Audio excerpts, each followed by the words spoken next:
So if you're about to move to Finland for your work or for your studies, you might have heard that the winters here are cold and dark.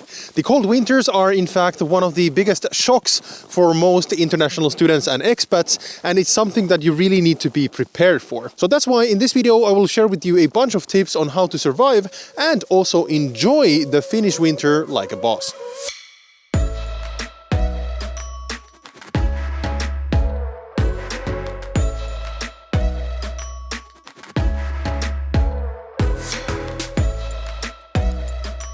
So what's up guys and welcome back to the channel, it's Oliver here. Also welcome to the Levi Skiing Center. Levi is one of the northernmost and also the most popular of all skiing centers in Finland.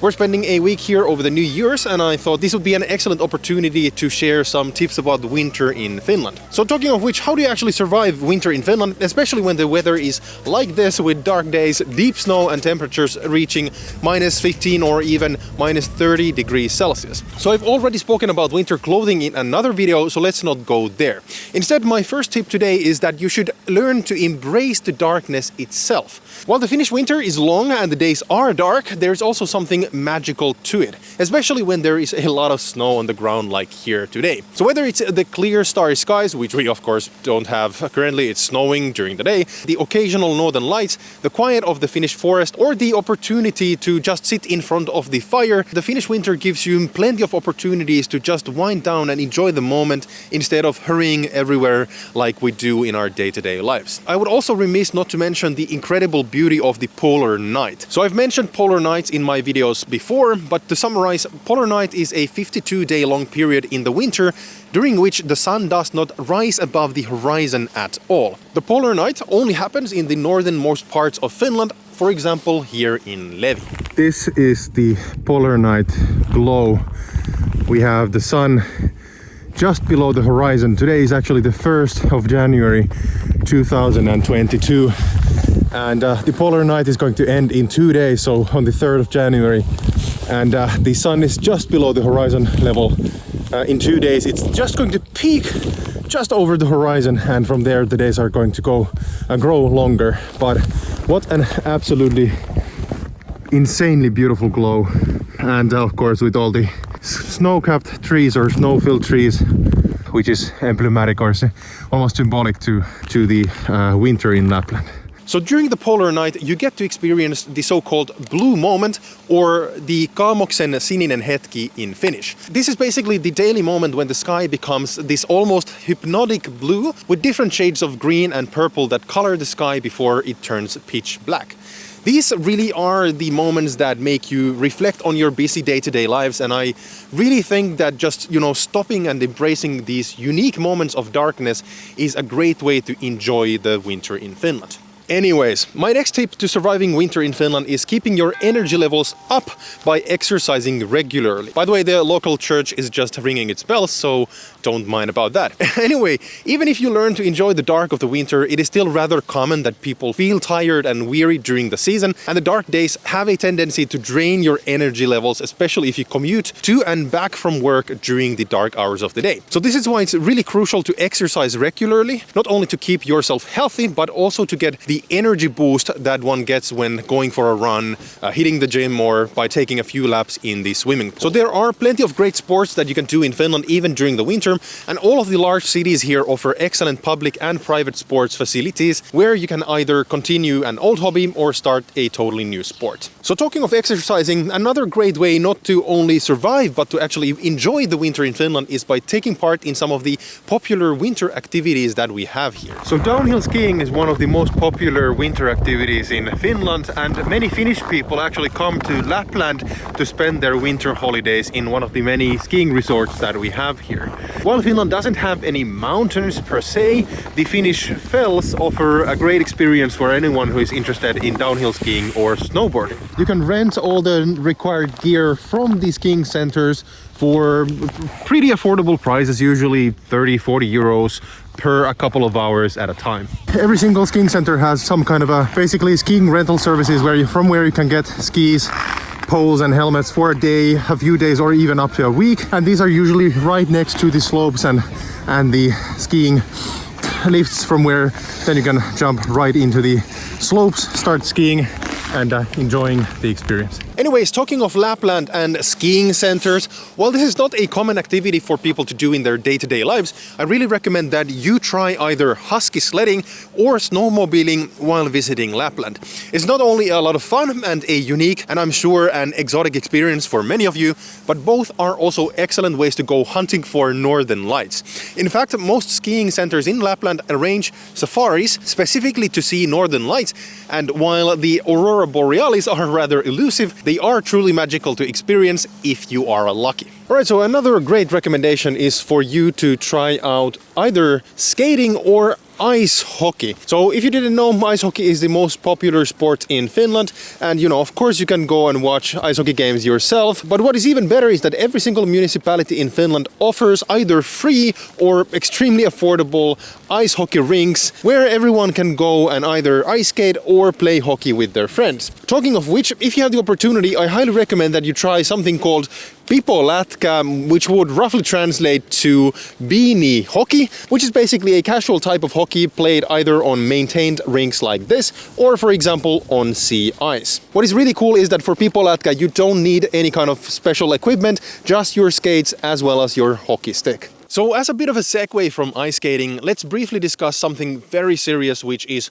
walking on the ice. So this can mean walking on sea ice or any kind of a frozen lake, or in fact any kind of natural body of water. Please do not go walking, ice skating or kick sledding on the ice, especially if you're not 100% sure that the ice will carry, even if there's other people walking on the ice as well, even if that gives you the opportunity to walk in front of the residence of the Prime Minister of Finland, falling through the ice, in front of the residence of the Prime Minister of Finland or the residence of the President of Finland, which is around the corner, would pretty much suck quite a bit. So every single year people drown in Finland by falling through thin ice, and this can happen even to the most experienced of people because coastal currents, rapid changes in weather, and for example shipping lanes make the ice layers around the country very unpredictable even for the best of us. So while there are ways to minimize risks when going on the ice, for example,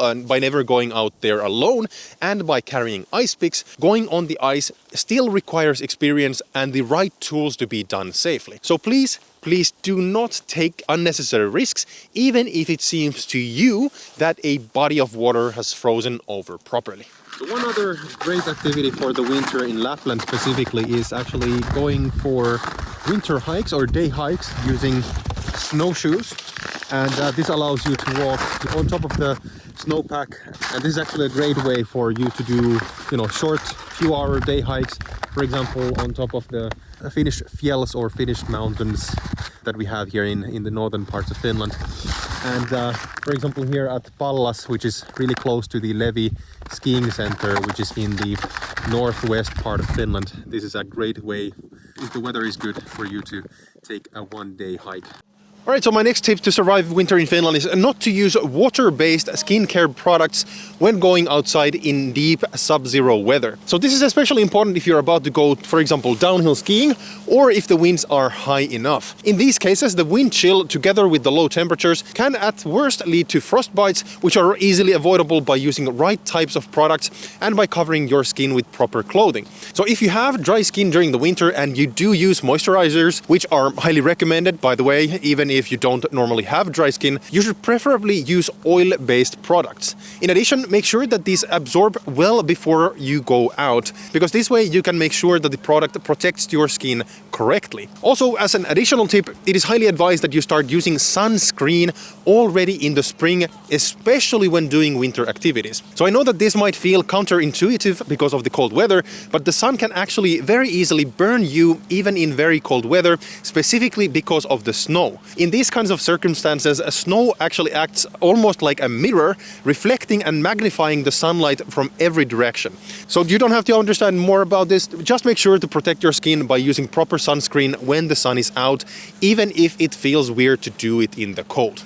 Alright, so next up, if you own a car or if you rent a car for a trip, make sure that you are prepared for winter weather. So first and foremost, by law, you have to have winter tires installed during certain months of the year. So do note that in Finland we do not use tire chains in passenger cars, and instead we have purposely built friction or studded tires for the winters. When buying a car, please make sure that the winter tires are also included, especially if you buy a car second-hand. And if not, make sure to buy a good set of winter tires before the season starts. If you come from a country where winter isn't really a thing, you might not think that this is really necessary, but I can tell you it is absolutely necessary, as summer tires are absolutely useless during the winter, and it's actually extremely dangerous to drive and as well as illegal with summer tires in winter conditions. Alright, so second, make sure that you have in your car a few tools that are absolutely necessary during the winter. First, you are going to need a window scraper to basically scrape your windows clean of ice. When it gets cold enough, your car windows are going to freeze from the outside and you have to scrape them before taking off. The second tool that you will need is a snow brush that often actually doubles as a scraper in the other end. So why do you need a brush? Well, first of all, you of course need to clean out your windows from the snow before going on a drive. But in addition, you should also make sure that you brush the lights and your license plates if they're covered in snow. It's super important that you brush your lights before taking off, not only so that you can see where you're driving, but also so that cars behind you can see your driving and braking lights while on the road. This is really crucial, especially during snowfall, because the visibility on the roads can get really bad, and if your taillights are covered, it can easily lead into another car tailgating you in high speeds. Also, a final thing in terms of brushing your cars, this actually comes from fellow drivers. Please brush the snow off the roof of your car before taking off. This might not seem necessary to you, but it's actually really crucial for other drivers, because if you don't brush the snow off your roof, it is going to fall off the roof while you're driving, and this can significantly lower the visibility for the cars behind you, especially on the highways in high speeds.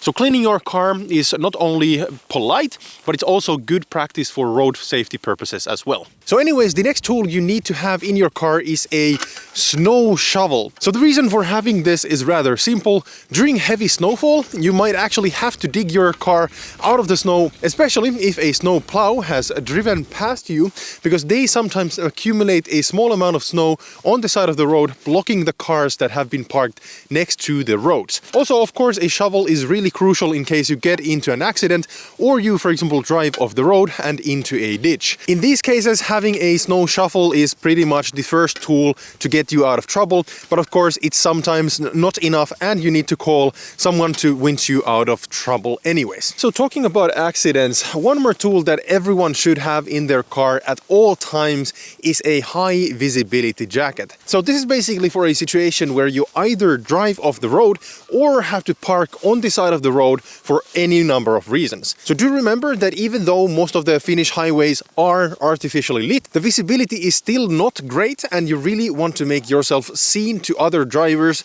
A, in case you need any help, or B, in case you just have to spend a moment on the side of the road while other traffic is passing you in high speed. I should also know that there are a bunch of unlit roads, especially in the northern parts of Finland, which makes driving, for example here in Lapland, even more precarious, especially for those who are not experienced in driving during the winter. One more random point: if you do not have any experience in driving in winter conditions, or you've never owned a car in a country where you actually have snowfall, please practice driving in winter conditions before embarking on long road trips in Finland during the winter, because conditions like these that we have actually right now, this can actually become really dangerous if you don't know what you're doing and you have no experience. For example, right now it's really difficult to figure out where the lanes are going, and it's really difficult to see the car in front of you. So yeah, just make sure that you have enough experience in driving during the winter before embarking on long road trips in Finland during the winter. Alright, so now that you know a bunch of ways that you can enjoy winter in Finland, next I recommend that you watch this video where I explain all the different things that you need to know in order to survive winter in Finland. Thanks again for watching, guys, and I will see you in the next one. Bye.